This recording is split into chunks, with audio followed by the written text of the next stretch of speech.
Talk a little bit about what industries you should think about working in, what kind of job you should have, and who you might want to work with. So you said one should pick an industry where you can play long-term games with long-term people.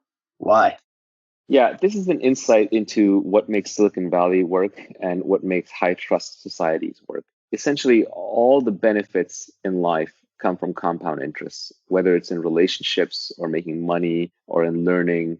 So compound interest is a marvelous force where it's like, you start out with 1x what you have. And then if you increase 20% a year for 30 years, it's not that you got 30 years times 20% added on, it was compounding. So it just grew and grew and grew until you suddenly got a massive amount of whatever it is, whether it's goodwill or love or relationships or money. So I think compound interest is a very important force. So you have to be able to play a long-term game. And long-term games are good not just for compound interest, they're also good for trust. If you look at Prisoner's Dilemma type games, the solution to Prisoner's Dilemma is tit for tat, which is I'm just going to do to you what you did last time to me with some forgiveness in case there was a mistake made.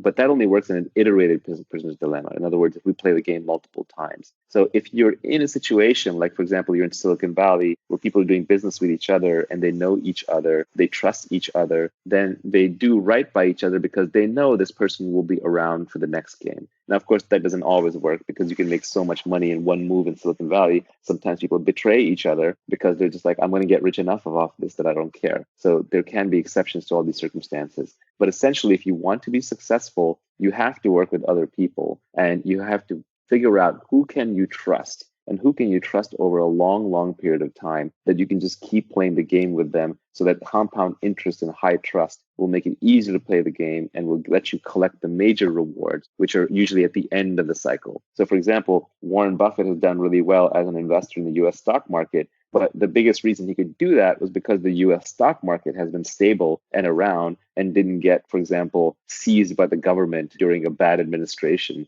or the US didn't plunge into some war. The underlying platform didn't get destroyed. So in his case, he was playing a long-term game, and the trust came from the US stock market stability. In Silicon Valley, the trust comes from the network of people in the small geographic area that you figure out over time who you can work with and who you can't. If you keep switching locations, you keep switching groups. Let's say you started out in the woodworking industry and you built up a network there and you're working hard, you're trying to build a product in the woodworking industry. And then suddenly another industry comes along that's adjacent but different, but you don't really know anybody in it and you want to dive in and make money there. If you keep hopping from industry to, no, actually I need to open a line of electric car stations for electric car refueling.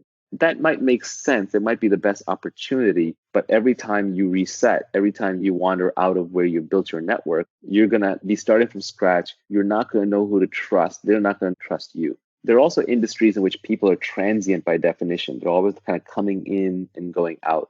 Politics is an example of that, right? In politics, new people are being elected. You see in politics that when you have a lot of old timers, like the Senate, people have been around for a long time and they've been career politicians. Yeah, there's a lot of downside to career politicians like corruption, but an upside is they actually get deals done with each other because they know the other person is going to be in the same position 10 years from now and they're going to keep dealing with them. So they might as well learn how to cooperate. Whereas every time you get like a new incoming freshman class in the House of Representatives, which turns over every 2 years, the big wave election, nothing gets done because there's a lot of fighting. Because I just got here. I don't know you. I don't know if you're going to be around. Why should I work with you? Rather than just trying to do whatever I think is right. So it's important to pick an industry where you can play long-term games and with long-term people. So those people have to signal that they're going to be around for a long time, that they're ethical, and their ethics are visible through their actions. In a long-term game, it seems that everybody is making each other rich. And in a short-term game, it seems like everybody is making themselves rich. I think that is a brilliant formulation. Yeah, in a long-term game, it's positive sum. We're all baking the pie together. We're trying to make it as big as possible. In a short-term game, we're cutting up the pie. Now, this is not to excuse the socialists, right? The socialists are the people who are not involved in baking the pie, who show up at the end and say, I want a slice or I want the whole pie. They show up with the guns. But I think a good leader doesn't take credit. A good leader basically tries to inspire people so that the team gets the job done. And then things get divided up according to fairness and who contributed how much or as close to it as possible and took risk as opposed to just whoever has the longest knives, the sharpest knives at the end. So these next two tweets are play iterated games. All returns in life, whether in wealth, relationships, or knowledge, come from compound interest. Yeah.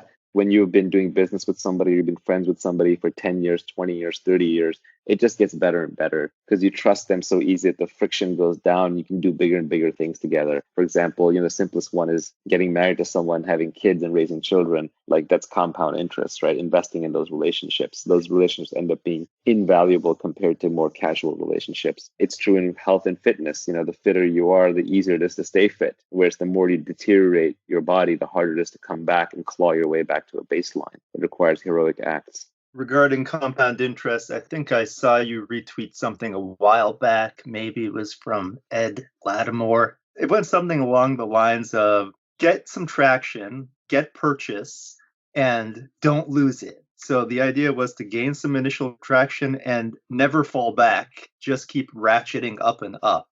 I don't remember it exactly, but I think that was right. Yeah, it was like get traction and don't let go. It was a good one. Yeah.